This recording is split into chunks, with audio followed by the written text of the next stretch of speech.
नमस्कार, दुनिया इस हफ्ते कार्यक्रम में आपका स्वागत है। मैं हूं अमृत उपाध्याय। पिछले हफ्ते की 3 बड़ी अंतर्राष्ट्रीय खबरों को लेकर आज हम फिर हाजिर हैं। आज सबसे पहले भारत और चीन के बीच खटास की वजह को समझेंगे, फिर जानेंगे कि तालिबान क्या है और आजकल फिर से वह चर्चा में क्यों है, और आखिर में बताएंगे कि पनामा पेपर्स को लेकर क्या खबर आ रही है और इसमें दौलत की हेरा फेरी कैसे की जाती है। लेकिन आइए सबसे पहले भारत चीन रिश्तों की बात करते हैं। एक समय था जब भारत चीन दोस्ती के प्रतीक के रूप में हिंदी चीनी भाई भाई का गाना गाया जाता था। तब शायद ही किसी ने सोचा होगा कि एक ऐसा भी समय आएगा जब दोनों देशों की सरहद पर तनाव आम बात हो जाएगी। वे दिन भी लद गए जब भारत में सरहद का मतलब सिर्फ भारत पाकिस्तान की सीमा रेखा होता था। पिछले साल गलवान घाटी में 20 भारतीय सैनिकों की शहादत ने बताया कि चीन से लगी भारत की सीमा भी तनावों से घिरी है। एक विदेशी अखबार की माने तो सरहद के दोनों ओर पहले के मुकाबले कई गुना ज्यादा फौज की तैनाती की गई है। उन्नत किस्म के सैन्य उपकरणों की तैनाती के लिए बुनियादी ढांचों का भी निर्माण किया गया है। रिपोर्ट के मुताबिक पिछले साल इसी समय चीन ने केवल 15,000 सैनिक तैनात किए थे, वहीं अब चीन की पीपल्स लिबरेशन आर्मी की तादाद 50,000 हो गई है। लगभग यही हाल भारत का भी है। इनमें ज्यादातर सैनिकों की तैनाती गलवान घाटी के इलाके में की गई है। हालांकि यहां सवाल है कि जब भारत और चीन रिश्तों की तारीफ में कसीदे पढ़े जाते थे, तब ऐसा क्या हुआ कि दोनों देश एक दूसरे को आंख दिखाने लगे। दोनों देशों के तनाव की शुरुआत कहां से हुई? दरअसल 1947 में भारत को आजादी मिली और 1949 में चीन रिपब्लिक बना। तब दोनों में दोस्ताना रिश्ते थे। भारत चीन से संबंध को लेकर कितना गंभीर था, यह इस तरह से समझा जा सकता है कि 1950 के दशक में भारत और जापान के साथ एक शांति समझौता होना था, लेकिन उस सम्मेलन में भारत ने सिर्फ इसलिए शिरकत नहीं की क्योंकि उसमें चीन को आमंत्रित नहीं किया गया था। 1954 में भारत और चीन के बीच 5 सिद्धांतों को लेकर समझौता हुआ, जिसे पंचशील समझौता कहा जाता है। उस समझौते के तहत भारत ने तिब्बत को चीन का क्षेत्र स्वीकार किया। इसके बाद ही भारत के तत्कालीन प्रधानमंत्री जवाहरलाल नेहरू ने हिंदी चीनी भाई भाई का नारा दिया था। लेकिन तनाव की शुरुआत तब हुई जब 1959 में तिब्बती गुरु दलाई लामा शरण लेने के लिए भारत आए और यहां की सरकार ने उन्हें स्वीकार किया। फिर तत्कालीन चीनी राष्ट्रपति माओ त्से तुंग ने भारत पर तिब्बत में ल्हासा विद्रोह को भड़काने का आरोप लगाया। यह ल्हासा विद्रोह क्या है? 10 मार्च 1959 को तिब्बत पर चीन के अधिकार के खिलाफ तिब्बत की राजधानी ल्हासा में एक विद्रोह शुरू हुआ। इसे तिब्बती विद्रोह भी कहा जाता है। चीनी सरकार को उखाड़ फेंकने की इस असफल कोशिश के बाद वहां के 14वें दलाई लामा भारत आ गए थे। लिहाजा चीन तिब्बत पर अपने शासन के रास्ते में भारत को खतरे के तौर पर देखने लगा और यही भारत चीन युद्ध की बड़ी वजह बना। 1959 से 62 तक भारत और चीन के बीच छिटपुट उठापटक होने लगा और इसके बाद ही 1962 का युद्ध हुआ। तब चीन की सेना ने अरुणाचल प्रदेश के आधे से भी ज्यादा हिस्से पर कब्जा कर लिया था, मगर चीन ने युद्ध विराम का ऐलान कर अपनी सेना को मैकमोहन लाइन के पीछे बुला लिया। बावजूद इसके अरुणाचल प्रदेश को लेकर भारत चीन के बीच हमेशा नूरा कुश्ती होती रही। इसकी वजह है कि चीन अरुणाचल प्रदेश को मान्यता नहीं देता क्योंकि वह इसे दक्षिणी तिब्बत का इलाका मानता है। भारत चीन के बीच सीमा रेखा को मैकमोहन लाइन, जबकि भारत पाकिस्तान के बीच वाली सीमा रेखा को रेड क्लिफ लाइन कहते हैं। फिर दोनों देश 1967 में तब आमने सामने आ गए जब भारत ने नाथुला से सेबुला तक तार लगाकर बॉर्डर को परिभाषित किया। करीब 14,200 फीट पर स्थित नाथुला दर्रा तिब्बत सिक्किम सीमा पर है, जिससे होकर पुराना गैंगटॉक यातुंग ल्हासा व्यापार मार्ग गुजरता है, जबकि सेबुला दर्रा उत्तरी सिक्किम में स्थित है। इस लड़ाई में चीनी सेना को भारत के मुकाबले ज्यादा नुकसान उठाना पड़ा। इसके बाद के सालों में दोनों देशों में छिटपुट घटनाएं हुई और तनाव का माहौल बना। फिर कुछ और भी बातें हुई। मसलन 2003 में चीन ने सिक्किम को भारत के राज्य के तौर पर इस शर्त के साथ मान्यता दी कि भारत भी तिब्बत को आधिकारिक रूप से चीन के भूभाग का दर्जा देगा। 2006 में सिक्किम में नाथुला दर्रे को भारत चीन कारोबार के लिए खोला गया। यह पहला मौका था जब दोनों देशों के बीच कोई सरहद खोली गई थी। इसके बाद 2017 का साल आया। इस साल फिर तनाव देखने को मिला जब भारत ने पठारी क्षेत्र डोकलाम में चीन के सड़क बनाने की कोशिश का विरोध किया। भारत में डोकलाम के नाम से जाने जाने वाले इस इलाके को चीन में डोंगलोंग नाम से जानते हैं। यह इलाका वहां है जहां चीन और पूर्वोत्तर राज्य सिक्किम तथा भूटान की सीमाएं मिलती हैं।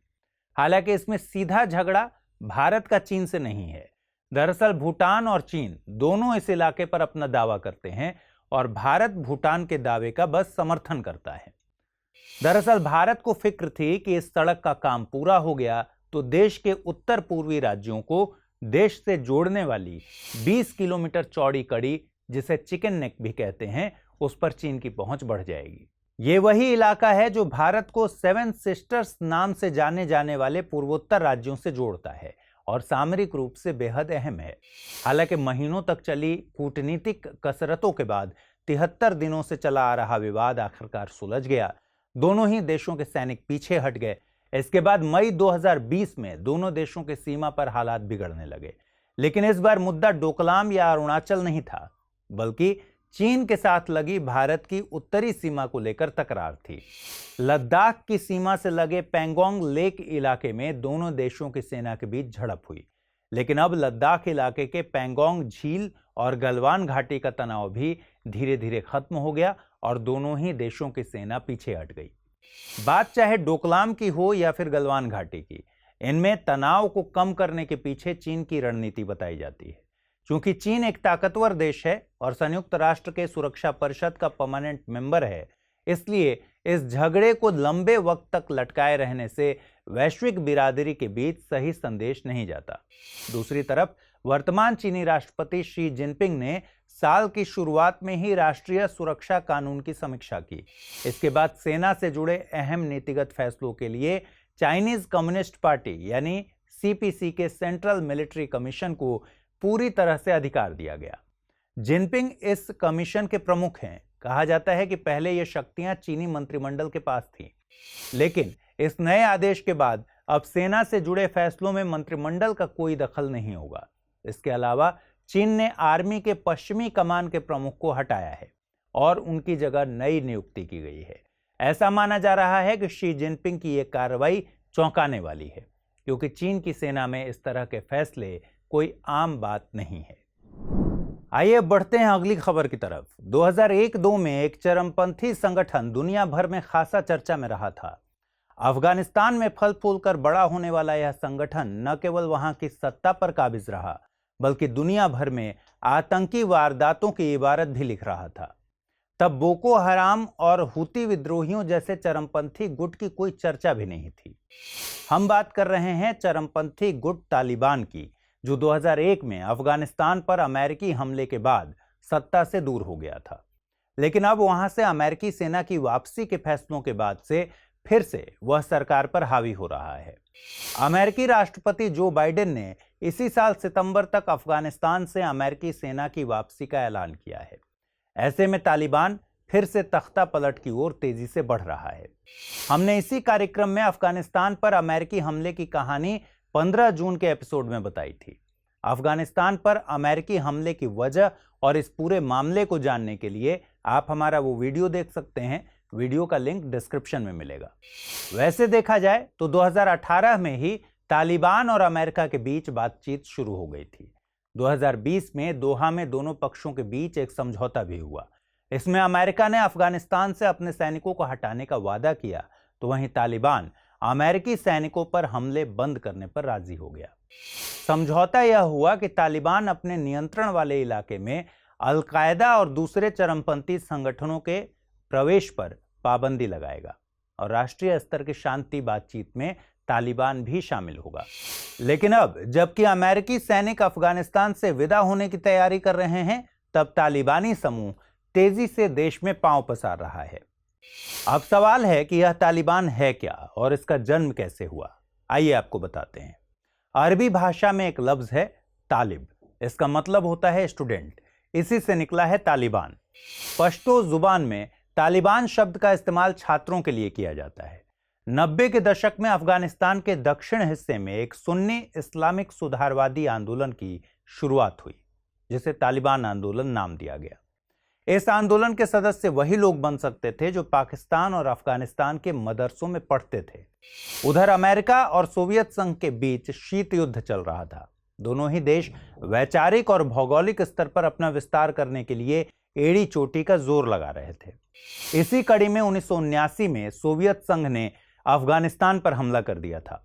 जब सोवियत सेना अफगानिस्तान में जमी हुई थी, तभी वहां दूसरी तरफ सोवियत सेना के खिलाफ लड़ाके तैयार हो रहे थे।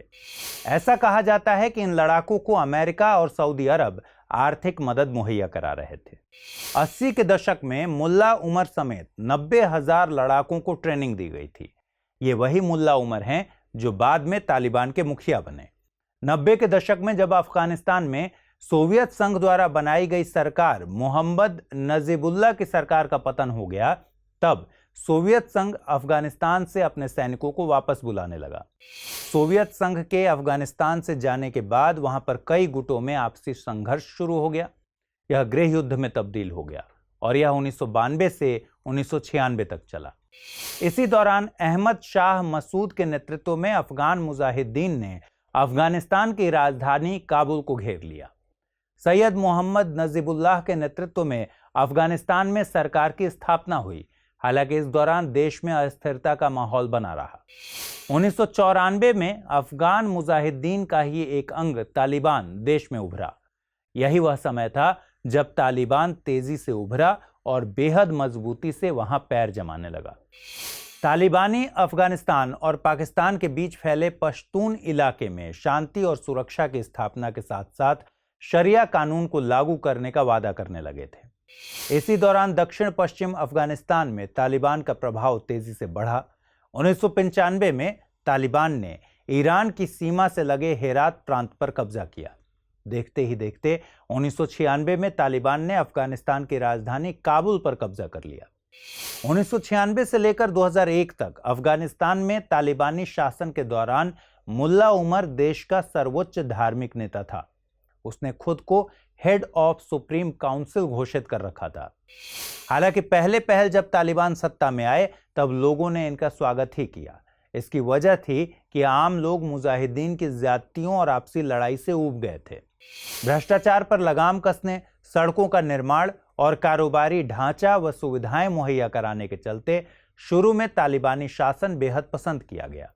लेकिन इसी दौरान कुछ ऐसे भी नियम लागू हुए जो लोगों को रास नहीं आए।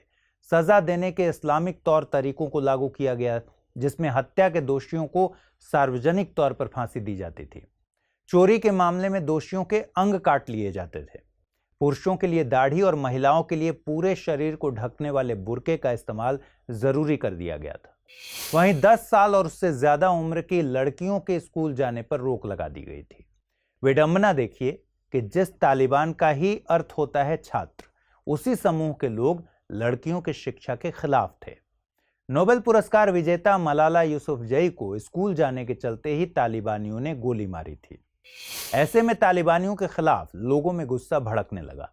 हालांकि ऐसी घटना से पहले ही तालिबान के अत्याचार का अंत 2001-2002 में ही हो गया था, जब अमेरिका ने अपने यहां हुए हमले के जवाब में वहां आक्रमण कर दिया। इस दशक में तालिबान कुछ समय के लिए पीछे जरूर हटा था, लेकिन पिछले 2 दशक की खामोशी के बाद वह पूरे जोर के साथ वापस लौटा है, जो यकीनन ही चिंता की बात है। चलिए अब अगली खबर की तरफ बढ़ें। आमतौर पर आपने सुना होगा कि कश्मीर को धरती का जन्नत कहा जाता है, लेकिन क्या आपने टैक्स चोरी के जन्नत के बारे में सुना है? दुनिया में एक ऐसा ही देश है जिसे टैक्स हेवन कहा जाता है। इस देश ने माल मिल्कियत को छिपाने और दौलत की हेरा फेरी के मामले में खूब सुर्खियां बटोरी हैं। हम बात कर रहे हैं मध्य अमेरिकी देश पनामा की, जो निवेश और टैक्स चोरी के लिए बेहद मशहूर है। अब आपको वह पनामा पेपर भी याद आ गया होगा, जिसने एक समय दुनिया भर में तहलका मचा दिया था। लेकिन अभी इसके खबर में आने की वजह एक आरटीआई है, जिसे भारत के एक अंग्रेजी अखबार द इंडियन एक्सप्रेस ने दायर किया था। सीबीडीटी यानी केंद्रीय प्रत्यक्ष कर बोर्ड में दायर किए गए इस आरटीआई के जवाब में बोर्ड ने कहा कि जांच के बाद जून 2021 तक भारत और विदेशों में करीब 20,000 करोड़ रुपए की अघोषित संपत्ति की पहचान की गई है। यह नंबर चौंकाने वाला इसलिए है कि सीबीडीटी ने जून 2019 में यह रकम 1564 करोड़ रुपए बताई थी। ऐसे में अब माना जा रहा है कि भारत में पनामा पेपर्स का जिन्न एक बार फिर से बाहर निकलेगा। सवाल है कि इस संपत्ति का पनामा पेपर्स से क्या ताल्लुक है और ये पनामा पेपर्स क्या हैं? आपको सभी सवालों के जवाब बताएंगे और साथ में ये बताएंगे कि टैक्स चोरी के लिए लोग पनामा जैसे देश का ही रुख क्यों करते हैं। सबसे पहले आपको यह बता दें कि शुरू में हमने पनामा को मध्य अमेरिकी देश क्यों कहा। इस देश की मौजूदगी दक्षिण अमेरिका और उत्तरी अमेरिका दोनों ही महादेशों के बीच में है। दरअसल यह देश दोनों ही महादेशों को कनेक्ट करने का काम करता है, इसलिए इसे मध्य अमेरिकी देश कहा जाता है। अप्रैल 2016 में इस देश में स्थित एक लॉ कंपनी के कुछ ऐसे दस्तावेज लीक हुए जिसमें कथित तौर पर अंतर्राष्ट्रीय भ्रष्टाचार का लेखा जोखा था। इस लीक से टैक्स चोरी का बड़ा खुलासा हुआ। करोड़ों रुपए के दस्तावेजों ने भारत समेत दुनिया भर की तमाम बड़ी हस्तियों को कटघरे में खड़ा कर दिया था। तब राजनीति से लेकर फिल्मी दुनिया के कई नामचीन लोग इसकी जद में आए थे। पनामा पेपर्स पनामा स्थित मोसाक फोंसेका नामक लॉ कंपनी के वो दस्तावेज थे जिसमें कर बचाने, ब्लैक मनी को सफेद करने और दूसरी तरह की गड़बड़ियों का पूरा ब्यौरा था। यह पूरा दस्तावेज जर्मन अखबार ज़्यूडॉचे साइटुंग के हाथ लगा। ये कुल 1,15,00,000 दस्तावेज थे। यह आंकड़ा इतना बड़ा था कि जर्मन अखबार ने स्वतंत्र संस्था international consortium of investigative journalist ICIJ से मदद मांगी। इसने 100 अन्य सहयोगी समाचार संगठनों को इसमें शामिल किया। 1 साल की स्क्रूटनी के बाद ICIJ और इसके सहयोगियों ने संयुक्त रूप से 3 अप्रैल 2016 को पनामा पेपर छापे। इसमें दुनिया भर के करीब 143 राजनेताओं का नाम सामने आया था, जिनमें 12 तो ऐसे थे जो अपने देशों के शीर्ष पद पर बैठे थे। इसमें पाकिस्तान के तत्कालीन प्रधानमंत्री नवाज शरीफ भी थे। इसी मामले के बाद नवाज शरीफ को वहां के सुप्रीम कोर्ट ने पद से हटा दिया था।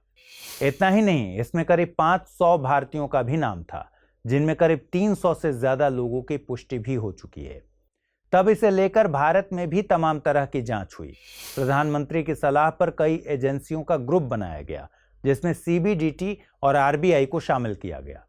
इस मामले की छानबीन में जुड़े आंकड़े ही CBDT ने दिए हैं, जिसका पता एक RTI से चला है।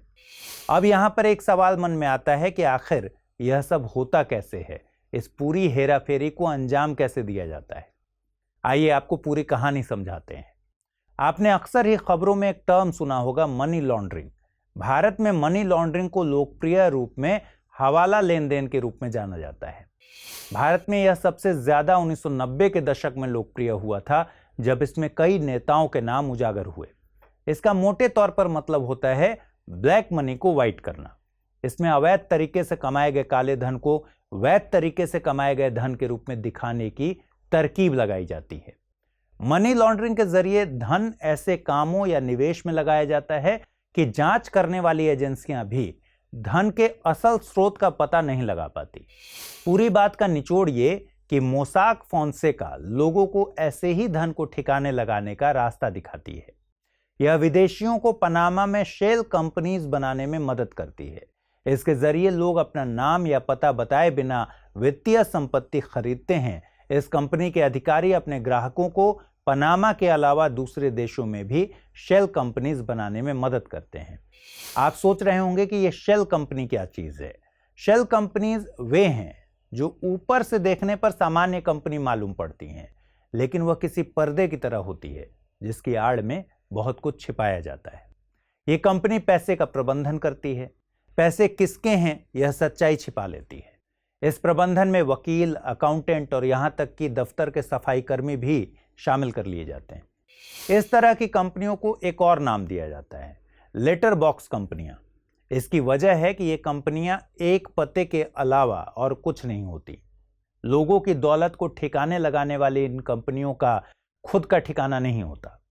इन सभी हेराफेरी में ऑफशोर फाइनेंशियल सेंटर बड़ा ही अहम रोल निभाता है। ऑफशोर का मतलब है किसी व्यक्ति के मूल देश से बाहर की जगह। यह शब्द आमतौर पर बैंकिंग और वित्तीय क्षेत्रों में उन चीजों का जिक्र करने के लिए इस्तेमाल होता है जहां के नियम उसके मूल देश से अलग होते हैं। इसे आप विदेशी कंपनी भी कह सकते हैं। इसी नियम का फायदा उठाने के लिए लोग अपने देश से बाहर निवास करते हैं। ये सेंटर आमतौर पर छोटे द्वीपीय देशों में होते हैं। अमूमन इसे चोरों की पनाहगाह कहा जाता है। इनकी बैंकिंग प्रणाली किसी रहस्य से कम नहीं है। छिपने छिपाने के इसी खेल के चलते यह दुनिया भर के टैक्स चोरों और अपराधियों के लिए खास है। पनामा का अपना एक ऑफशोर अधिकार क्षेत्र है। यहां उन विदेशी कंपनियों पर कोई टैक्स नहीं लगाया जाता जो अधिकार क्षेत्र के बाहर व्यापार में सक्रिय हैं। पनामा में काम करने वाली इन विदेशी कंपनियों और कंपनियों के मालिकों को किसी भी कॉरपोरेट टैक्स, आयकर, पूंजीगत लाभ कर, स्थानीय कर और संपत्ति या विरासत करों से छूट हासिल है। पनामा में कॉरपोरेट और निजी वित्तीय गोपनीयता की रक्षा के लिए कई सारे कानून हैं। विदेशी कंपनियों और ट्रस्ट पर सख्त गोपनीयता कानून और नियम लागू होते हैं, जिनके उल्लंघन पर गंभीर नागरिक और आपराधिक दंड का भी प्रावधान है। यहां कानून है कि कॉरपोरेट शेयरधारकों के नाम सार्वजनिक रूप से रजिस्टर करना कोई जरूरी नहीं है। यहां के बैंकों को विदेशी बैंक खातों या खाता धारकों के बारे में कोई भी जानकारी साझा करने की सख्त मनाही है। यहाँ के टैक्स सिस्टम के मुताबिक एक बात यह भी है कि किसी कंपनी से तभी टैक्स वसूला जाता है जब इनकम देश में ही जनरेट हुई हो। कुल मिलाकर वहां विदेशी निवेश पर कोई टैक्स नहीं लगता और पनामा में ऐसी गोपनीय कंपनियों की तादाद 3.5 लाख से ज्यादा है। यही कारण है कि लोग अपनी अवैध कमाई को वैध बनाने के लिए पनामा जैसे देशों का रुख करते हैं। तो दुनिया इस हफ्ते कार्यक्रम में फिलहाल इतना ही। आपको यह एपिसोड कैसा लगा कमेंट बॉक्स में जरूर शेयर कीजिए। अगले एपिसोड में फिर मिलेंगे नए खबरों के साथ। तब तक के लिए इजाजत दीजिए। नमस्कार।